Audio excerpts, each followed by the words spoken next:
What is up, guys? It's Brillymister here, and welcome to my 2012 Bandos solo guide. This is the next in my series of solo boss guides. So far I have done Zamarok and the Corporal Beast. Links to both guides can be found in the description. Without further ado, let's continue the guide and enjoy.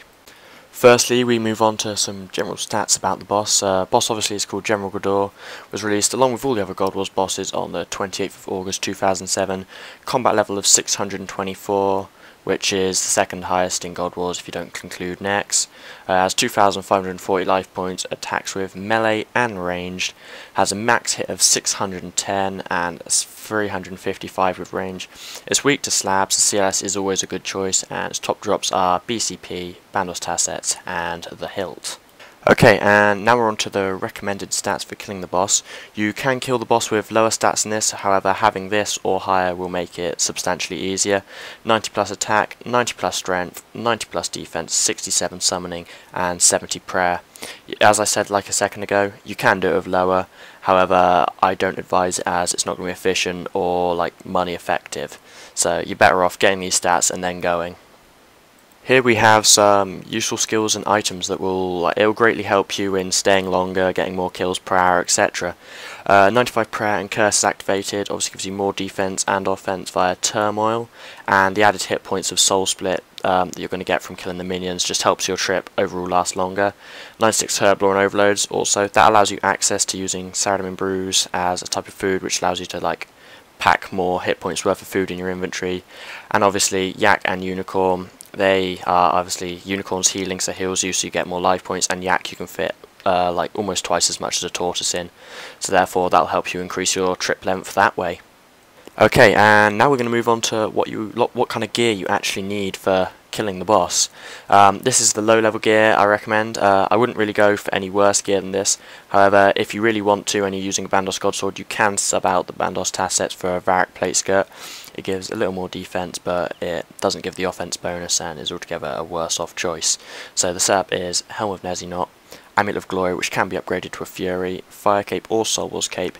It's kind of down to personal preference on that. Black D'hide Body, obviously you can upgrade that to Carol's, Bandos Tassets, Bandos Godsword or AGS. AGS is obviously better but a lot more expensive, and you're better off upgrading towards the higher level setup if you can afford that. Dragon's Boots, Barrow's Gloves, and Tokkelzo. It is a great free ring, but if you don't want to use that or don't have it for any reason, the Berserker Ring or Warrior Ring are also both great alternatives. Okay, and now on to the low level inventory and familiar setup. Inside your familiar, I'm going to assume you don't have a Yak, so I'm going to say you're going to go for the Tortoise, which is the next best thing, so you can have either 18 Rocktail or Shark depending on your kind of budget. And for your inventory you want 1 super or extreme attack and strength potion, 1 emergency Saradomin brew to help you get out of some sticky situations, a super restore for drinking after that brew, 3 prayer potions, a spare familiar pouch just in case, and a teleport tab, and obviously your Shark and Rocktail. With this kind of setup and the low level gear, then I'm going to say you're not going to probably last that long. Maybe 5 or 6 kills at the most. I mean, it's not great setup. Even with max stats, you'll struggle to get more than 5 or 6 kills with this inventory. You're better off investing some money and getting towards the higher level setup, getting some more of the overloads, etc. like that. So that's for the the low level setup even. And yeah, that's basically for that. Okay, onto the medium / high level gear setup. This is medium / high because it's not the absolute top level gear. For that you could just wear full Torva and a Divine, and you don't really need food, then you can just sort of go on a Unicorn. However, I'm going to assume most people don't have that and go for a slight moderation in between. So the Helm of Nezinot, you can use a Varric's Helm for more defense, but I prefer the Nezinot for its offense bonuses. Amulet of Fury, Carol's Body. Some people say that the Ganodermic Body is better, however, statistically the Ganodermic Body only has twice the mage defense but has 10 times less range defense, and as Bandos' secondary attack is a range based attack, then it's highly advised that you do go for the Carol's top rather than the Gano chestplate. There is an unorthodox tactic that you can use where you wear full Gano and prey range, but that will not be discussed in this guide. For the cape, you want Tokkar Cal or Fire Cape, or Max and Comp Cape if you have that.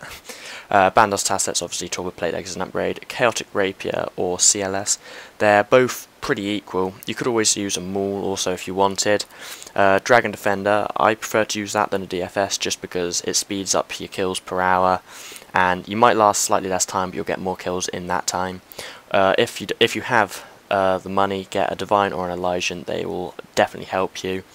And then just the general Barrow's gloves can be upgraded to Goliath's gloves, Dragon boots, Steadfast boots, Tocklezo obviously can be upgraded to an Onyx Ring Eye or Berserker Ring Eye if you have either of them. Okay, now we're on to the medium/high level inventory setup and familiar. For this, if you don't have a yak, you can scale back and use a tortoise, and you just got to scale back on the amount of brews and restores in your familiar. However, the inventory will stay the same, however you may need to take out one overload. But if you have a yak and the gear in the fit set below, you can easily go for the free overload flasks, which works out as 18 doses if you don't want to spend the money on flasks, so you can just get 4 doses. You want 1 super prayer just because you might run out of prayer, but that is kind of optional whether you take it or not. It probably won't really make much difference if you don't. It's just I generally tend to, just because it's there for like comfort if you don't want to drink or restore. And then 11 Saturday brews in your inventory, 5 super restores, spare familiar vouchers for your yak and unicorn, or tortoise and unicorn, whatever you've got. Obviously scrolls for both familiars, and teleport tabs for either an emergency or just to get out at the end of your trip. For the purpose of this guide, I'm going to assume that you have the teleport to Trollheim spell unlocked, and on screen now you will see the path that I choose to go down the mountain to get there. However, you can go round the other way. I don't know why, but some people choose to do that, but this way is quicker. I did time it with a friend. I know, sad. Don't say anything. So if you want to look at that in more detail, feel free to pause the screen now and like note it in your memory somewhere. Okay, and once you've got into God Wars and are actually inside the main chamber, the first X, slightly north of the place where you come in, that is where I recommend getting kill count. However, if you don't have a Zamorak item, the slightly northwestern cross is where you can get kill count there in safety of all Zamorak creatures. However, the first X is much faster, and you can get your kill count in about 3 or 4 minutes there. And obviously the black line then indicates the way, like the route you should take into the boss chamber. It is the only route, so you can't go any other way whether you like it or not. So yet again, pause the screen if you would like to take a mental note of this. Okay, once you've found a free world, which, trust me, is no easy task, you want to get ready to go in by selecting your quick prayers, making sure they are protect item, pray melee and turmoil. I'm going to kind of rush through this bit because I want to go in. Then you want to overload, drink a dose of prayer, and you will quickly down a brew, restore back up, pray your quick prayers, enter the room. You make sure you've got 40 kill count already, obviously, otherwise it's not going to work for you. And then continue attacking Bandos. You just got to get make sure your spec attack, like no spec attack, but your turmoil is charged before you declaw spec, and then you just do your claw specs. And by the time, if you've used them both at the beginning of this first kill, by the time you start your second kill, they should have should have regenerated enough that you'll have at least 1 spec per kill from now on. As you can see, it's not incredibly fast, but it's a fairly pacey kind of like kill compared to some other bosses. Like compared to a corpse solo, this is very fast, very easy. You can stay for you can stay for pretty well ages. And oh my god, I'm getting destroyed now. So basically, you just go on and kill Bandos. Once the actual main boss is dead, you want to move on to the mage minion first of all, and then on to the range minion, and then the melee minion. And you want to just try and keep your life points high, because this does have like, well, it doesn't have a higher KO thing like factor as things like Zami, but compared to other bosses, it is fairly high. So once you finish the kill, you just want to pray mage till you've taken out this one. Once this one's taken out, you always turn on soul split and then just go and attack the other minions. And I should probably use a unicorn spec or something. There we are. And then once you do that, you just want to get pray soul split and then just start tearing into the other minions. And that's basically how you kill it. It's pretty simple. When it's dead, you want to stand roughly in the center of the room, and if you're low on prayer, which I'm not, you can use the altar once every 10 minutes. Okay guys, and that concludes my Bandos solo guide. I hope you all enjoyed watching and found this guide somewhat informative. Please leave any constructive criticism in the comment section below, and a lot of time and effort went into making this guide, so thumbs up and favourites would be appreciated. Once again guys, thanks for watching, peace out.